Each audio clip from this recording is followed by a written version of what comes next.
Good Yontif. Good Yontif.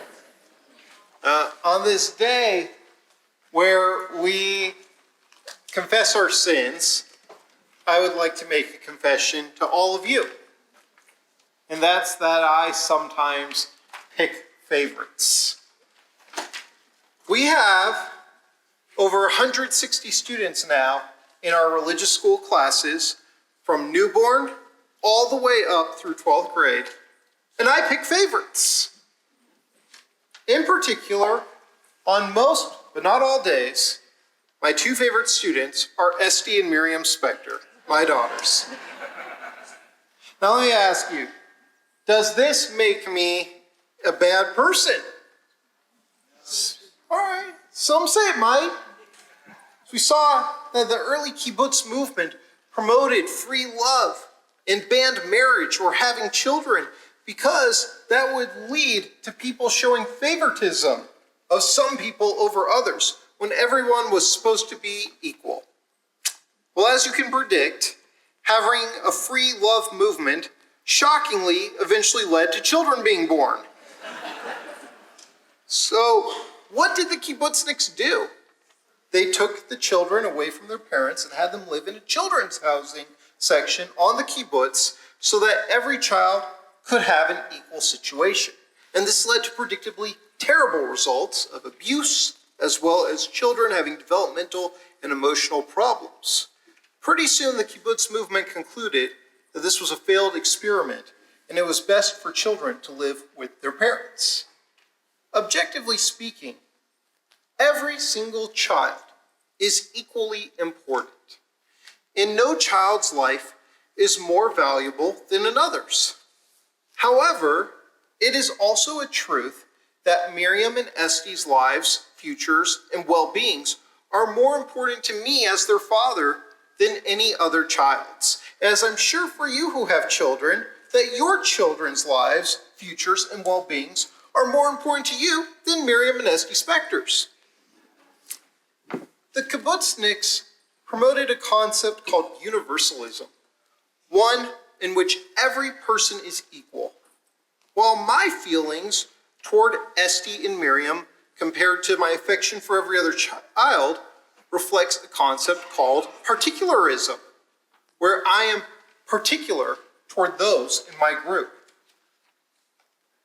Both of these are Jewish values. I'll tell you, when on my very first week of rabbinical school, I had to lead services for the entire rabbinical school. It was a disaster. I didn't know what I was doing. And I was preparing the service, and if you look in the Reform Movement's Mishkan Tefillah prayer book, on page 586 to be exact, there are two versions of the Aleinu. The traditional one that talks about how God chose us, the Jewish people, from all other people, to have a special relationship and covenant with. And another one, a universalist one, that talks about how God created every single person and loves every person. And before I led the service, I remember one of my classmates came up to me and said, "Sam, I've got a favor to ask. My dad is a rabbi, and he taught me we always do the universalist one.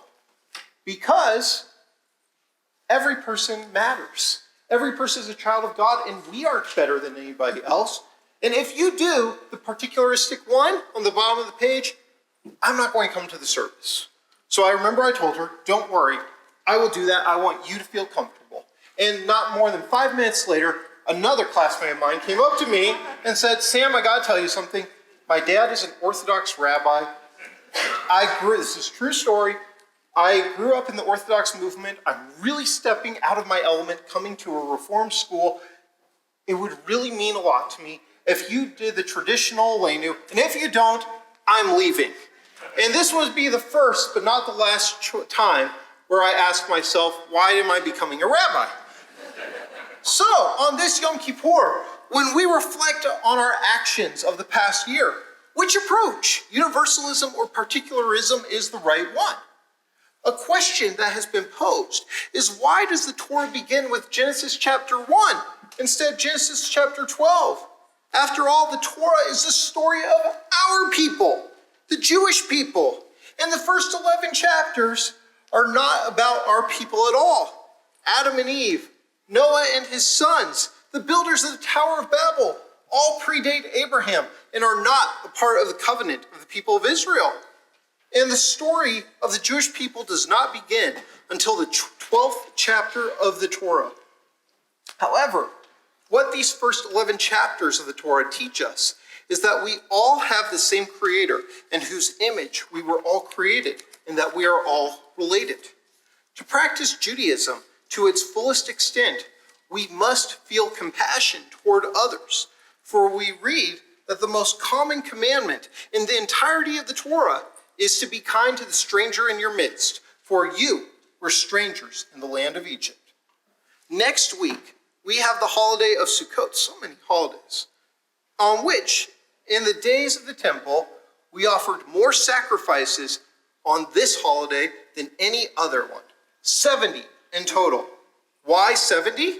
Sukkot is the holiday where we pray for rain in abundance, and Judaism taught us that there were 70 nations of the world, and therefore we offered 70 sacrifices in hope and prayer that not just us, but every nation would have a year of abundance. When the whole world succeeds, so do we. Universalism is so important in Judaism, and for us to deny universalism and not see holiness in non-Jews is a blatant violation of Jewish law. In 2021 was the last time we saw a major conflict between Israel and militant groups in Gaza. And at the time, nearly 100 rabbinical students wrote an open letter decrying the suffering of the Palestinians at the hands of the operation being carried out by the Israeli Defense Forces. An excerpt from the letter stated, "It's far past time that we confront this head on. We can no longer shy away or claim ignorance. What will it take for us to see that our Israel has the military and controls the borders? How many Palestinians must lose their homes, their schools, their lives, for us to understand that today, in 2021, Israel's choices come from a place of power and that Israel's actions constitute an intentional removal of Palestinians." What was noticeably missing from the letter was any condemnation whatsoever of the thousands of rockets that had been fired indiscriminately at Israeli civilians. We are taught, love thy neighbor as thyself. And these rabbinical students' letter showed tremendous empathy for the Palestinians fulfilling the first half of the command of loving thy neighbor, and yet it lacked any empathy whatsoever for their fellow Jews, missing the mark of loving thyself. This letter made headlines in Israel, causing immense pain, as well as resentment toward progressive American Jewish movements. And likewise, this past December, dozens of children of rabbis who piggybacked off their parents' achievements and names, feeling this gave them a sense of legitimacy, signed a letter slamming Israel's response to the October 7th massacre. In their letter, they wrote, "A decades-long campaign to dehumanize Palestinians has hardened the American Jewish community's hearts, making this current war possible. Yet the stories we were told about Israel do not align with our values, and they do not align with the truth of our history. Atrocities are being committed in our name, supposedly for our security. We do not consider the killing of thousands of innocent civilians to be a justifiable consequence of ensuring our community's protection. We know that the extraordinary violence will never produce safety, not for anyone. We dream of a movement that resists military aggression altogether, especially when it is falsely presented as a tool for our people's continuity." The children of these rabbis then went on to quote Pirkei Avot, saying, "After all, if I am only for myself, who am I?" However, again, while these individuals very much focused on the half of the quote that has the universalist message, they conveniently omitted the first half of the quote that states, If I am not for myself, then who will be for me?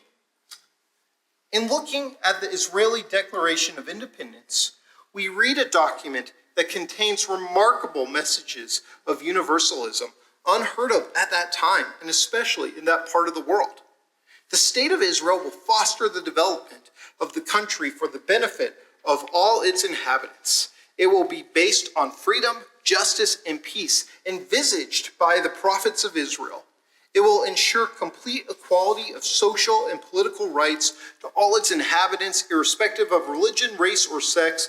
It will guarantee freedom of religion, conscience, language, education, and culture. It will safeguard the holy places of all religions.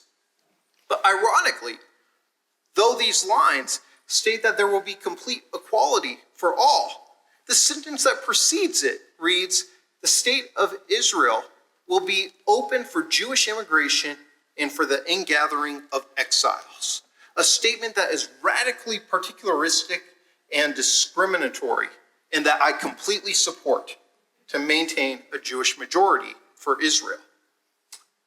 In July of 1938, the United States called a conference of 32 nations in Evian, France, to discuss the plight of 900,000 Jews living under discrimination in Germany, Austria, and the Sudetenland of Czechoslovakia. Prior to the beginning of the Holocaust, the United States sent a man with no diplomatic experience who was a friend of Roosevelt's and wanted a free vacation to France with his wife. Of all the countries present, only one, the Dominican Republic, stated that they were willing to take in a large number of Jewish refugees. The representative of Australia even said, "We have no problem with Jews in Australia, and we don't want to import one." The only Jew allowed to attend the conference was Golda Meir, who was told that she was not allowed to speak, only observe. After the conference, the future president of Israel, Chaim Weizmann, stated that the world was divided into two parts, one where Jews could not live and one where Jews could not go. There must be a Jewish state, for we have seen the consequences in the absence of one, and this makes Zionism the ultimate human rights cause. In her bestseller, People Love Dead Jews, Dara Horn writes about how the world has created a narrative that our people must always be the victim. Horn cites how the most popular Jew since Jesus, who received universal love and veneration, was Anne Frank. However, the Jew being strong and fighting back in conflict is in conflict with this narrative. And Horn writes that the world continues to be indifferent at best to anti-Semitism. Indeed, it is for this reason that after the worst massacre of Jews since the Holocaust on October 7, 2023, people were already taking to the streets, protesting in mass against Israel's response by October 9th, before Israel had even launched a ground incursion and were still ridding towns in southern Israel of Hamas militants.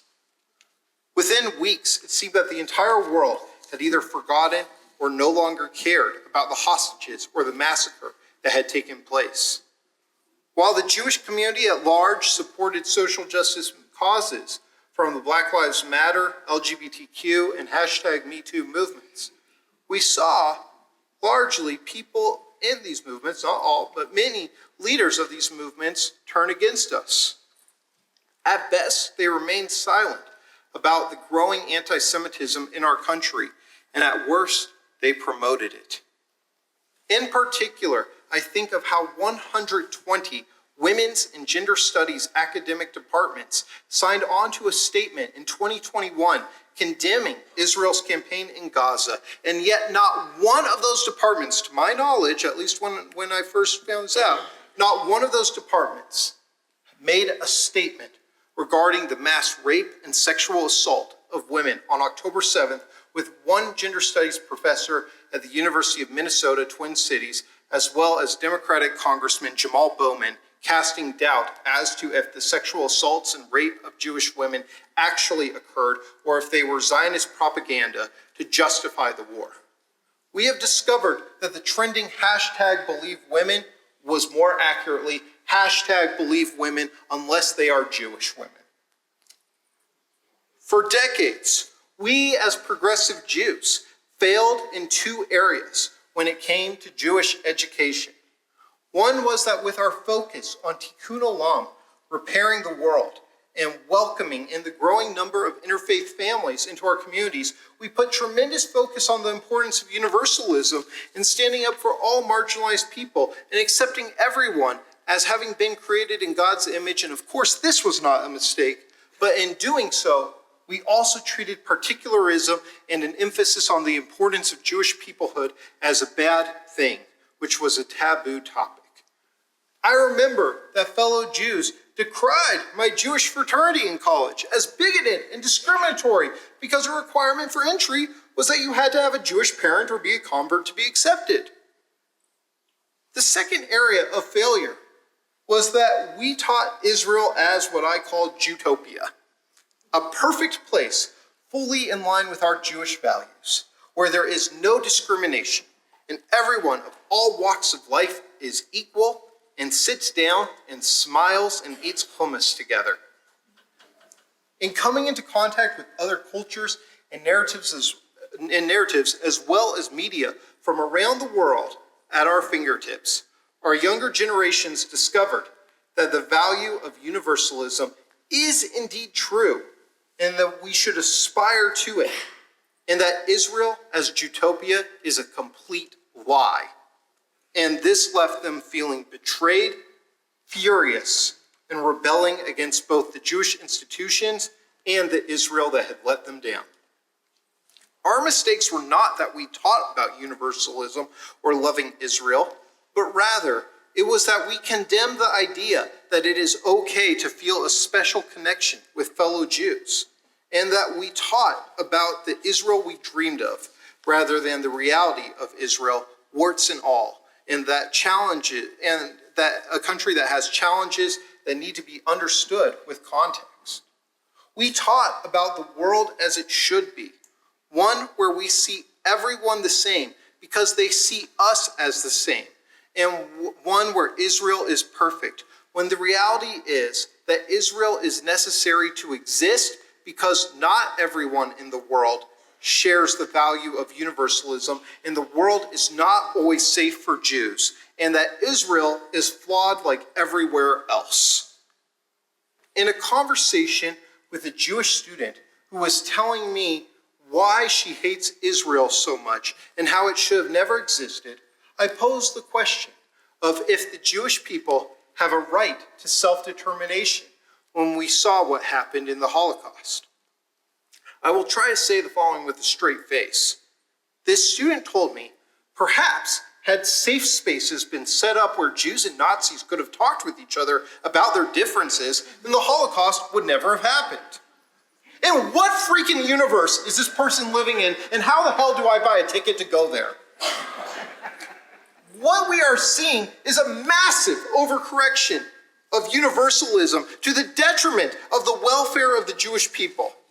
We are seeing Jewish-affiliated institutions refusing to allow Israeli flags to be hung in Hebrew classrooms and refusing to promote memorial ceremonies for the anniversary of October 7th because they are more concerned about offending non-Jews than the trauma the Jewish community is currently facing. We are seeing Jews participate and lead the anti-Israel campus protests and calling for intifada, the murder of fellow Jews in the name of Palestinian liberation. We saw a group called Jewish Voices for Peace release a statement on October 7th, 2023, while our people were still in the process of being slaughtered, essentially saying that Israelis had this coming to them.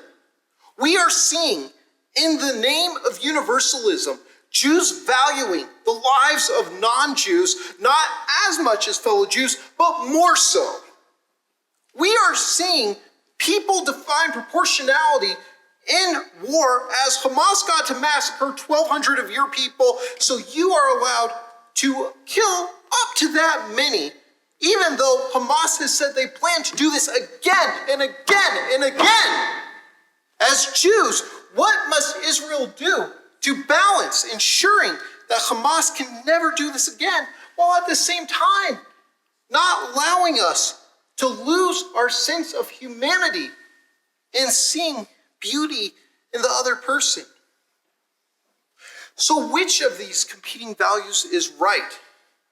And which should we favor? Universalism or particularism? The answer is both, but it depends on the circumstance. We cannot be so particularistic like the radical right-wing Knesset member Itamar Ben-Gvir, who spews racism and incitement against Arabs, talking about them as if they are less than humans, in a way that makes it difficult to differentiate him from a Jewish Klansman. And we cannot be like the radically left-wing anti-Israel Jews from Jewish Voices for Peace, whose rhetoric gives people like me the impression that they value Arab lives over Jewish lives, dehumanizing us. We also cannot be so indifferent to both these values that we are apathetic to the suffering of Gentiles or our fellow Jews. In our community, at a time of rising anti-Semitism, we have had wonderful Gentiles who have donated generously to help our community or signed up for Karov Yisrael membership, which does not afford them all the rights and privileges that our Jewish families get, but allows them to come to events and classes that they may find interesting. And to my amazement, there have been reactions of anger by people in our community saying we shouldn't allow these individuals who come to us with love to have any place in our community at all, nor should we accept their help. And at the same time, others in our community have lashed out in anger when I have told them that I'm sorry, but their non-Jewish spouse cannot have an aliyah to the Torah because that is reserved only for Jewish people, and I want to respect the spouse's choice not to become Jewish. And they have demanded complete equality in our Jewish space and have stated that there ought to be no differentiation between a Jew and a non-Jew, to which I then ask, then what does it mean to be Jewish if there is no difference? No, rather, I would like for us to reflect on the words of Kohelet in Ecclesiastes chapter 3. There is a time for everything and a season for every activity under the heavens, a time to be born and a time to die, a time to plant and a time to uproot, a time to kill and a time to heal, a time to tear down and a time to build up, a time to weep and a time to laugh, a time to mourn and a time to dance, a time to scatter stones and a time to gather them, a time to embrace and a time to refrain from embracing, a time to search and a time to give up, a time to keep and a time to throw away, a time to tear and a time to mend, a time to be silent and a time to speak, a time to love and a time to hate, a time for war and a time for peace. There is indeed a time for universalism, and there is a time for particularism. And this past year has been a time where our fellow Jews have needed every ounce of love and support that we can give each other. And I hope there will be a year ahead where we have our fill and where others will need that love more than we do, and so we can give it to them. But let us not forget, if I am not for myself, then who will be for me? And if I am only for myself, then what am I? Gamar Hatima Tova, may each and every one of us and all people of goodness who dwell on our earth be written for good in the book of life in the year to come.